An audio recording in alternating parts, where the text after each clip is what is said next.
If you're watching this, then you either know me personally, you're referred to me by a mutual friend, or you just happen to find this page because you were curious about how the heck crab snaring works, or would like to know more. Well, I'm here to help.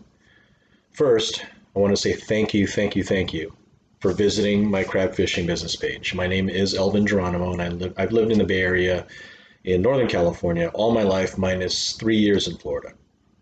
I'm currently in the residential solar business, and I spend a lot of my time or off time, if I'm not working, um, my personal time with my family, my friends, and I do a lot of fishing. Obviously, I love 49er football. I love to play cards. There's a lot of things, outdoors, camping, you name it. The amount of people asking me to take them fishing or crab snaring specifically has increased as of late. Crab season opened the first weekend in November and will run through the end of June.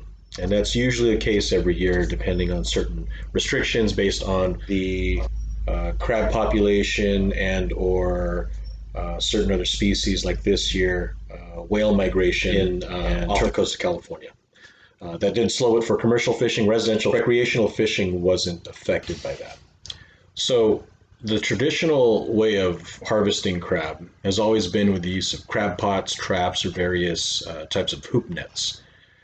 In recent years, the amount of crab snares in use and in stores, it's grown exponentially. I remember crab snaring for the first time when I was a lot younger.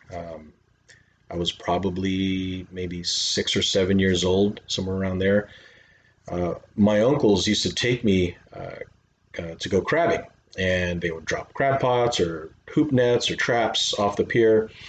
And then my one of my uncles shows up with this bent piece of chicken wire stuffed with chicken, raw chicken, with all these loops off of it. And he used it was weed whacker line with some terminal ends that he used, and those used to cut through the line every now and then if he caught something big or uh, if it got snagged somewhere. And he used to stuff it with lead weights. And then there was this early version. I remember him using as an actual ring, like a metal ring with loops attached to it. Then you would just zip tie like a piece of chicken to the middle. So a lot of those older traditional old school snares were in use. They weren't popular. The people that used to fish or diehard fishermen knew about them. And so that was my early introduction into crab snaring. Not a lot has changed when it comes to the basic fundamentals of crab snaring, but a lot has changed when you consider casting, the aerodynamics, keeping the snare from moving along the ocean floor, with the current and during the tide changes. And over the years, I've been able to replicate my uncle's design, and I've been blessed and luckily enough to snare plenty of crab to bring home, to share with my friends and family, to put on the dinner table.